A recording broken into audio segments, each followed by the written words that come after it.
E hoje nós vamos ler Gênesis capítulo 15, continuando a nossa jornada pelo livro de Gênesis no Antigo Testamento. Vamos orar? Deus, te agradecemos pelo teu cuidado, pelo teu carinho, pela tua provisão derramada todos os dias sobre a nossa vida, sobre as nossas famílias. Pedimos que assim continue sendo, traz sempre o alimento, a vestimenta, que nós possamos ser sempre gratos pela tua provisão dia após dia. Pedimos que o Senhor nos abra o entendimento, nos ajude a entender a tua palavra, em nome de Jesus. Amém. Gênesis capítulo 15, versículo 1. Depois dessas coisas, o Senhor falou a Abrão numa visão. Não tenha medo, Abrão, eu sou o seu escudo, grande será a sua recompensa. Mas Abrão perguntou, ó soberano Senhor, que me darás se continuo sem filhos e o herdeiro de que possui Eliezer de Damasco, era o servo dele? E acrescentou, tu não me deste filho algum, um servo da minha casa será o meu herdeiro.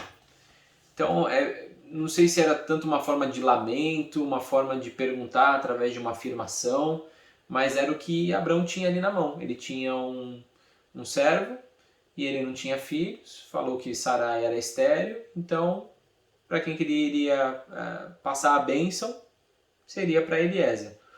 Versículo 4. Então o Senhor deu-lhe a seguinte resposta, o seu herdeiro não será esse. Um filho gerado por você mesmo será o seu herdeiro.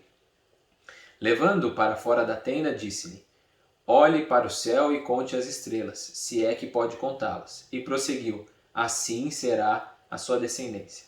Esse versículo, ele traz alguma discussão no meio teológico, porque às vezes quando a gente lê a Bíblia, a gente acha que no versículo tal era 11:35, depois era 11:36 no outro versículo, e no próximo 11:37.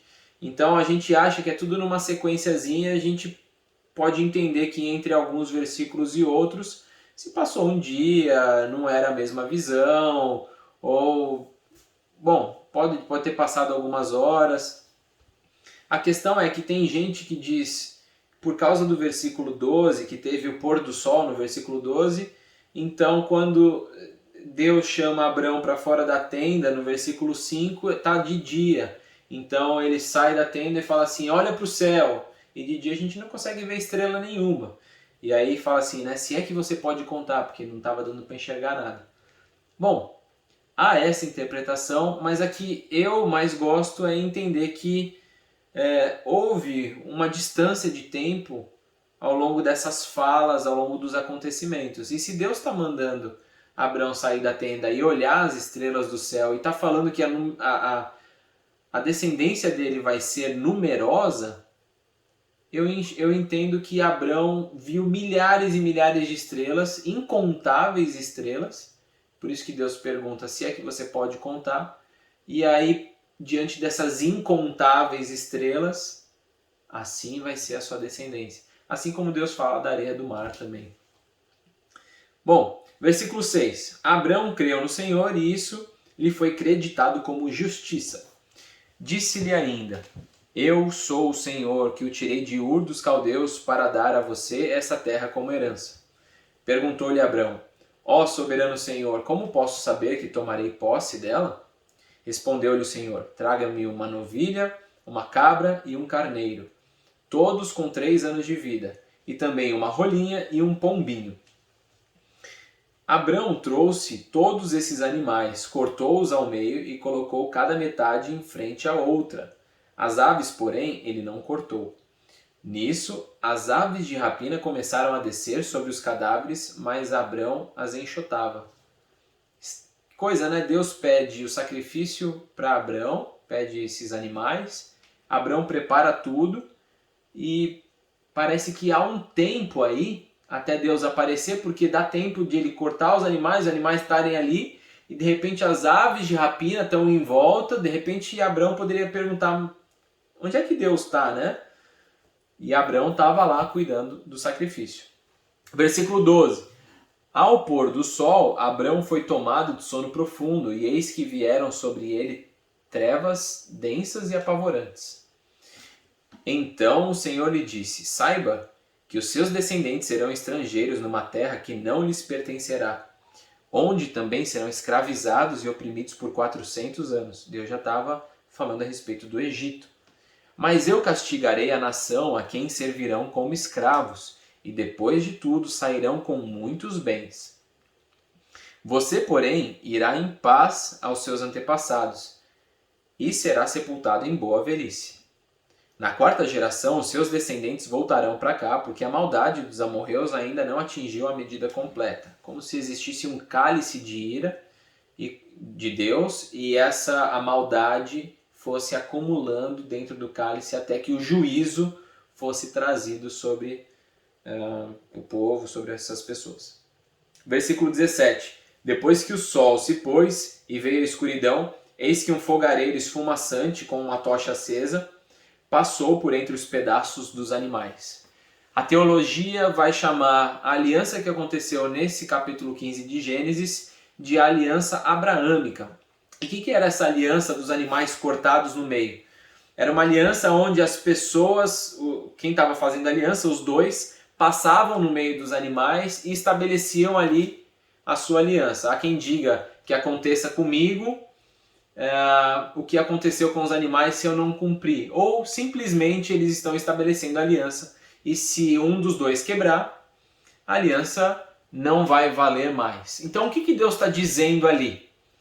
Deus colocou Abrão em sono profundo e através dessa tocha acesa, como uma tocha acesa, um fogareiro esfumaçante, é como se Deus estivesse passando no meio e somente Ele. Deus está tirando o aspecto humano, o aspecto de falha dessa aliança. Ele está dizendo, eu vou cumprir essa aliança e não há possibilidade de falha, porque eu, o próprio Deus, passei aqui no meio. E Abrão, o aspecto humano, foi retirado dessa aliança. Então, é chamada inclusive de aliança incondicional, porque o próprio Deus se incumbirá de cumpri-la. Se ela fosse condicional, estaria condicionada a uma falha humana, por exemplo. Versículo 18.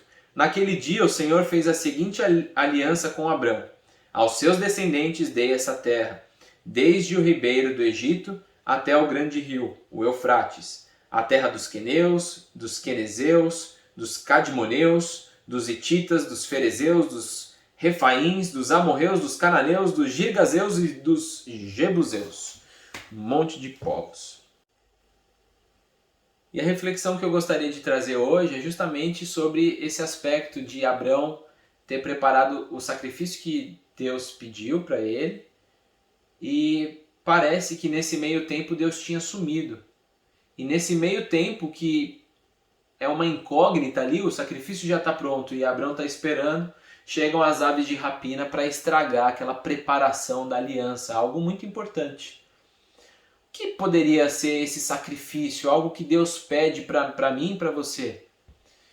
Deus ele requer de nós uma vida santa, Deus requer de nós uma vida de oração, uma vida de jejum, uma vida que busque Ele.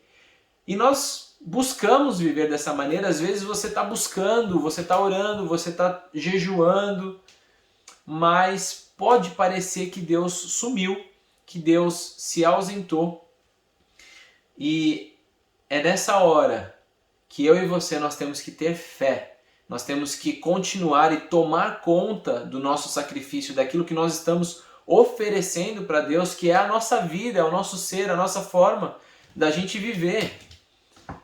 E pode ter certeza que Deus ele vai aparecer na hora exata. Mas enquanto isso, pode acontecer de aves de rapina aparecerem para tentar tirar e estragar aquilo de tão precioso que nós temos de relacionamento com Deus. Que Deus nos ajude a manter o foco, a nos mantermos corajosos e tomarmos conta desse nosso sacrifício, da nossa vida de oração, de jejum, de busca ao Senhor. E certamente, na hora certa, Ele vai aparecer e vai intervir. Vamos orar? Deus, nós te agradecemos, porque Tu és forte e poderoso, nada pode te deter.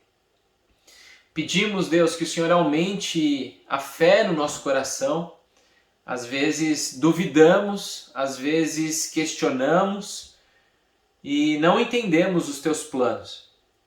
Mas pedimos que o Senhor nos ajude a termos coragem de continuar e tomar conta desse nosso sacrifício, dessa nossa vida com o Senhor, desse nosso relacionamento.